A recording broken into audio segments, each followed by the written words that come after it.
Councillor Sir Merrick Cockell and I'm Chairman of the Local Government Association. By 2021 there are going to be about a million people who are suffering from dementia. If you're diagnosed, it's life-changing for you, certainly, but of course for your family and those closest to you as well. So that means all of us have got to be aware of dementia, alert to it and understanding. I'm Councillor Gillian Ford. I'm Deputy Chair on the Local Government Association Community Health and Wellbeing Board.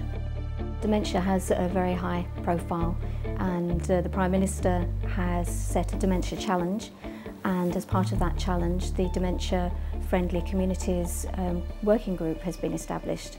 It's an important piece of work because local government needs to be engaged in improving and helping people with dementia. My name is George McNamara, Head of Policy at the Alzheimer's Society.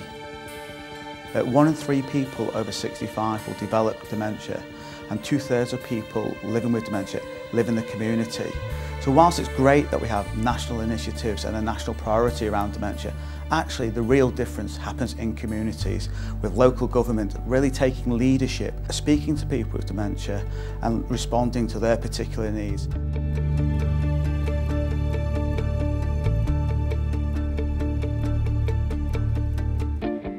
I think traditionally, in the past, care has been either carried out by hospitals, the National Health Service and local government, and really that's got to change. It's down to people like the local authorities to be able to reinforce the need and support for people with dementia.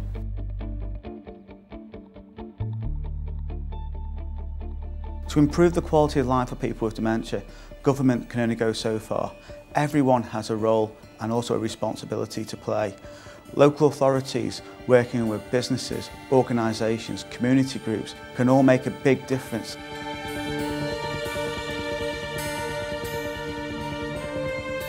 One example of a dementia-friendly community is York City Council. They've shown real cooperation with Dementia Forward, which is a local organisation in their city, elected councillors and council officers, bringing them all together so that their staff, whether it's bus drivers, bus conductors on the transport system or employees in shops, understand more about dementia and are aware of how it's there in everyday life.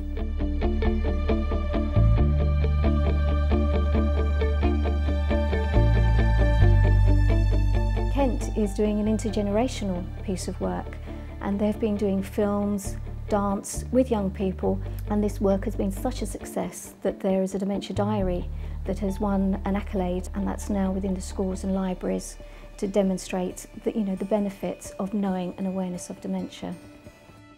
In Plymouth they've got an action alliance, and that is showing leadership from the council but actually working with the local community organisations, with employers. There's also work being rolled out across the 17 libraries in Plymouth to make sure that they are also dementia friendly.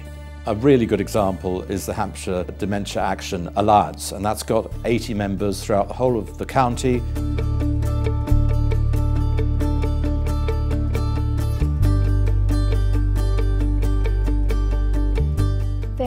Has a dementia-friendly street with 24 businesses engaging with the programme and will welcome anybody who has dementia into their business. The Prime Minister set the Dementia Challenge back in March 2012, and I think there's been a huge impact already.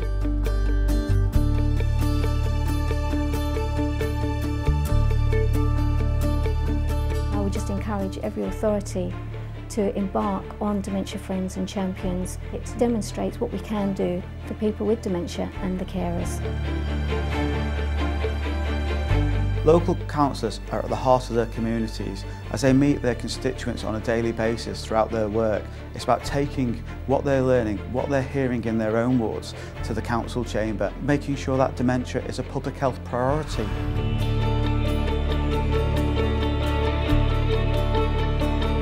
Something that many of us are going to suffer from directly. We're going to be more and more familiar with dementia. And that moves it from being something that institutions deal with to actually something that communities have to deal with. And we can only do that if we actually personally commit ourselves. And that's why I, on behalf of the sector, said that this was a real commitment for the future, and that I would encourage leaders all around the country to do exactly the same.